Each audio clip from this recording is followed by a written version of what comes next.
Good evening, Riveters, and welcome to another wonderful edition of Rivet City's Rivet Flash. I'm your host, Titus. With me this evening is Red. How's it going? It goes. Does it? Yeah. We're checking out a brewery down the street as soon as I'm done with the Flash. Oh, what brewery? So we can shamelessly plug them. I have to look it up. It's right on Columbia Street, which if it weren't for construction would be walking distance from my house. Mm-hmm.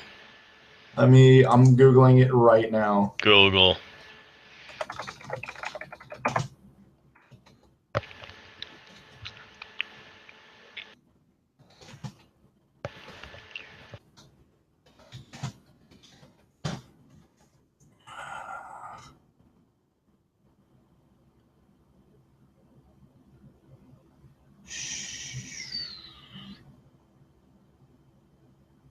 It says Fulton, but that's a lie. Yeah, that is incorrect. Holden is not there, that's for sure. Well, I'll have to shamelessly plug it after I've been there because I can't remember. Okay, well, give us a review next week. Yes. Perfect. Other than that, what do you have for us this evening?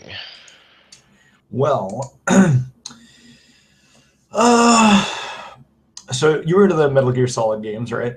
Pretty hardcore. What's a Metal Gear?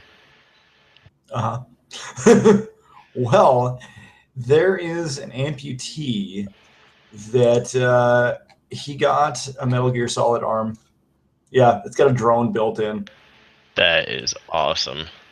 This guy, James Young, got pulled under a train in London and got his left arm. His left arm had to be amputated, and he got one of his foot clipped off. Dang. And they made this dude a $90,000 bionic prosthetic arm, and it's got all sorts of technology built in. Like, it's got a smartwatch built into the damn thing, and it's got a drone, which I think does. It's got a USB port for charging stuff. It's solar powered, I believe. That's awesome. Yeah, it detaches. I mean, as much as it's a chapter of that happening to you, it worked out kind of cool for him. Yeah. The BBC did a whole series on the guy too. I guess I got a chance to watch that, but that's cool, man. That is so cool of them to do. Yeah, and the bionic arm is controlled by sensors on the guy's shoulders. So I guess the more practice he gets with it, I mean, it's pretty much a replacement. That's crazy. Like, I wonder how much mobility and function he has with it. Yeah. I mean, there are some videos. I didn't get a chance to watch them, but yeah, well, I'll have to track a video or two down, and maybe I'll put in the show notes because that's really interesting. I had to dig into that. And talk about the features now, right? We're at the point now where we're getting our limbs replaced with robot limbs. Yeah, it's kind of sweet. Now if we can just get you a robot diaphragm. Yeah, no kidding. Doesn't even need a smartwatch. You might as well just decapitate me at this point and then put me on a robot body. I mean, don't do that. I've only had a knife and a whetstone, just like, oh yes, right. Surprise. Cool. That's awesome. We'll link a video in the show notes. Cool. What else you got? Well, are you familiar with the Rosetta mission? I'm familiar with Rosetta Stone. No, the Rosetta mission. It's an ESA, European Space Agency mission. They sent a probe to a comet. I'm familiar with that. I didn't know that's what it was called. Yes, it's called the Rosetta mission. They found amino acids on that comet. So they found some pretty strong evidence to support the theory that life on Earth might not have technically originated on Earth, that the stuff that became us eventually got here via comets on many of the pre-life stellar impacts after the Big Bang. That's interesting. Okay.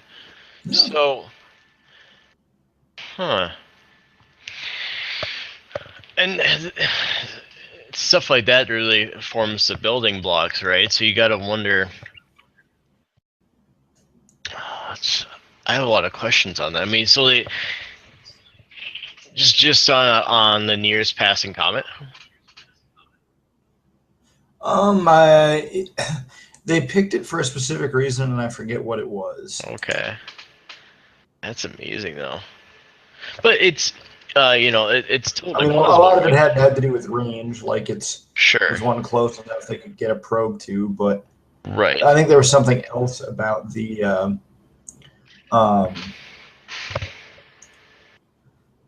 what?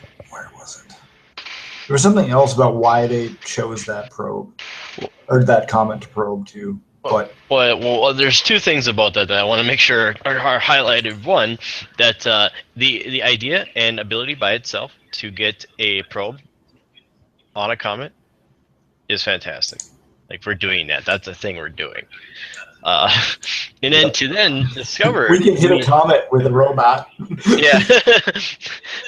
Talk about the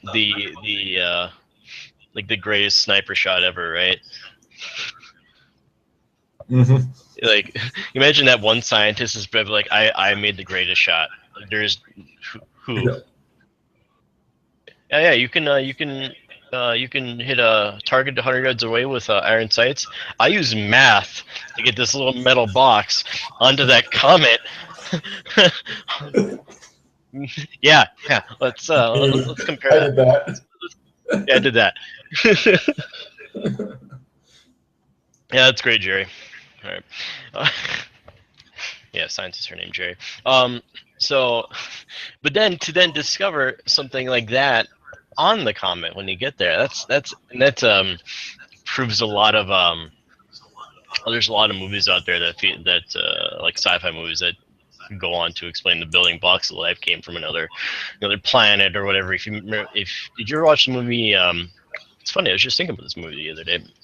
Mission to Mars.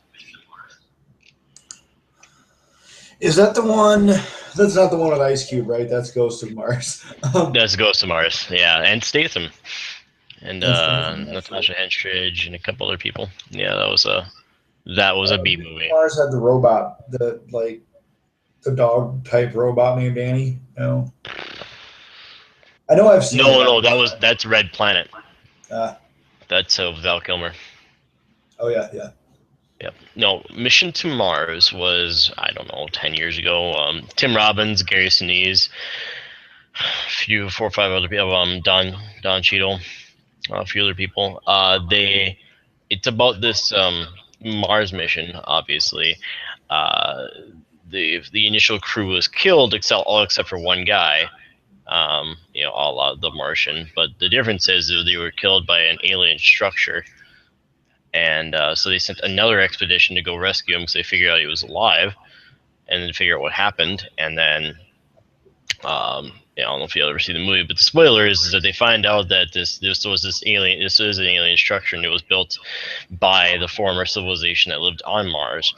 And as their planet was dying off, they sent a probe to Earth carrying the building blocks of life.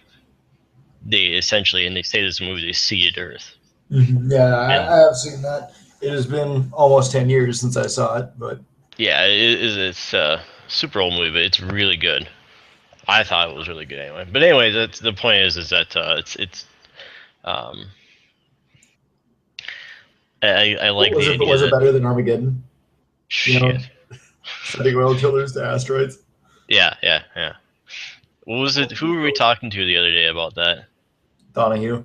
Yeah, that's right. uh, Michael Bay. Okay. Thank you for reminding me. I have to watch that commentary now. Yeah, apparently the director's commentary for Armageddon is hilarious. Yeah, it's apparently Ben Affleck just trashing the movie for 2 hours. Just hilarious. Yeah.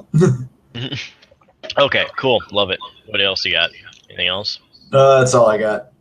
Perfect. I mean, that's good stuff. I mean, that's huge, right? I mean, just even talking about the amino acids. I mean, that's It's a big discovery. I love that. I have 3 things.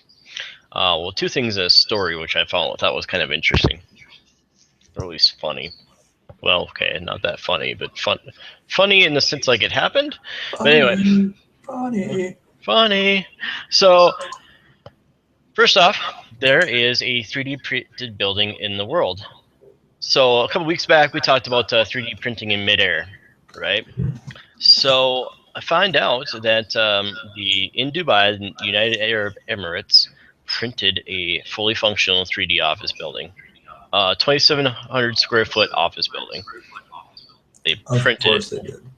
Oh, they did it over 17 days. It was printed layer by layer with a concrete mixture, and then they had and they had a few electricians come in and wire the place up, and people just kind of decorate interior, exterior. But yeah, the entire thing was 3D printed. It was managed by one guy, watching the printing, and then when it was done being printed, then a few more people came in. But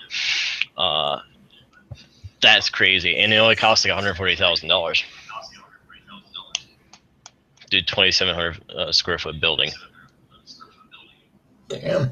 Mm-hmm. That is so cool. I'll have to send a few links up. It looks really cool, and it looks totally functional. It's not this like imagine when I think office building, I think of something that's like 10, 20 stories. It's only a couple story office building. It's not huge, but it's futuristic looking, fully functional, state of the art. I mean, this isn't just like a piece of plastic. This is a fully functional office, and they want to use that as kind of a museum / prototype to show what they can do and where this technology can go. I like that. Awesome. Mm-hmm.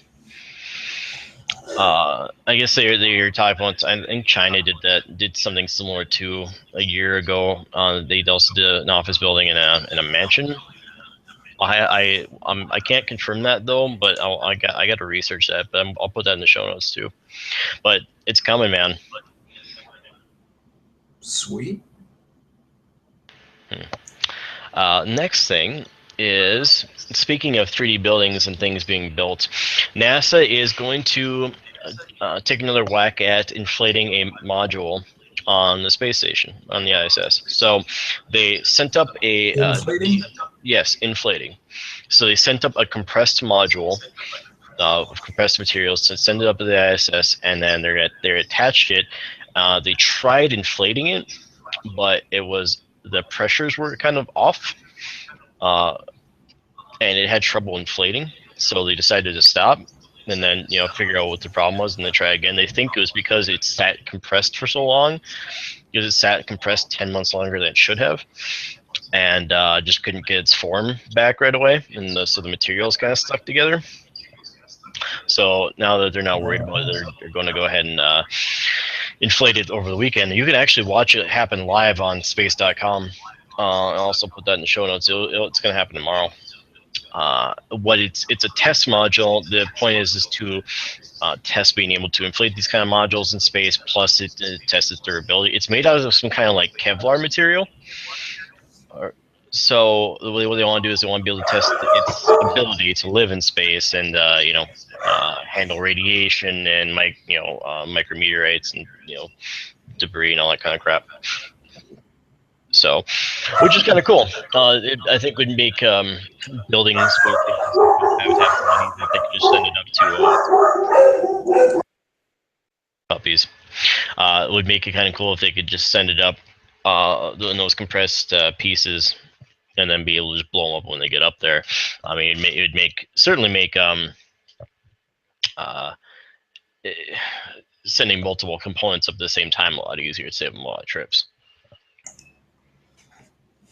So, yeah, cool. That's exciting. It is exciting. Then we can build the next time in a few hours, days. Right. Right. Exactly. Just blow it up, or we get a space hotels. We could what? We get space hotels. Like send up just like little hotels. Yeah, just little habitats, and they just float up in there like a bed. Right. There you go. Now space conventions at space hotels. RCL in space. Hey, it's happening. Mark my words. I'm gonna do a Rivet Flash from space one day. One day. One day. Okay. Rivet orbital flash. Yeah, what's it? Oh, Rivet orbital flash. Rivet really remote flash. Yeah. We love to dream around here. So I heard an interesting story today. So you know the Heimlich maneuver. Okay? Yep. Invented by a guy named I believe his name's Heinrich Heimlich. No, Henry Heimlich. Excuse me. Guy's 94. No, 96. I'm sorry. And he's at a retirement home. And somebody, this other gal next to him starts choking on a piece of meat, and he has to do the Heimlich maneuver. He had never done it before. The guy who invented the Heimlich maneuver had never actually done it before in like for any real life situation. No. Until he was 96 years old in a retirement home, hanging out. I hope you have a source. Yeah, it's on NPR. Wow. Yeah, it was. I just got done reading about it on NPR a little bit ago. Yeah, he never.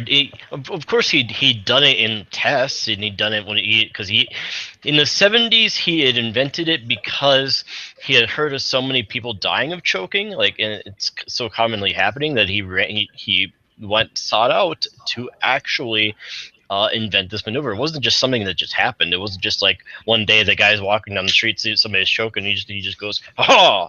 and saves that person, and then they just name it the Heimlich maneuver after that. No, he actually went out of his way to invent it. I mean, because to save so many lives, and and since in that maneuver that the thing has saved a lot of people. So, but yeah, he never actually had to do it before until now. Like that's crazy. Imagine you spent your whole life building something and testing this idea. You never had to actually do it, and then you finally it's like this is your moment. Like, and he's saying, yeah, usually the hospital staff or the nursing home staff would do it, but it's him. He's there. Yeah. He invented it. Yeah. Yeah, I kind of invented that. Wow. So that's kind of cool. I mean, it's good for the gal who damn near choked to death on a piece of meat. Yeah, thankfully the inventor of the Heimlich maneuver was in the same nursing home. Right, exactly. Just kind of hanging out there. This worked out all right. So no, that was cool. That's what I have. That's what I have for this evening. Cool. That's awesome. Yeah. So all right, Riveters. This was a short and sweet one, but we want to get you on your way into your lovely weekend. We at Rivet City want to take a quick second to thank all of our heroes in uniform for serving our country. You are always remembered, and to have a lovely Memorial Day weekend. See you guys later.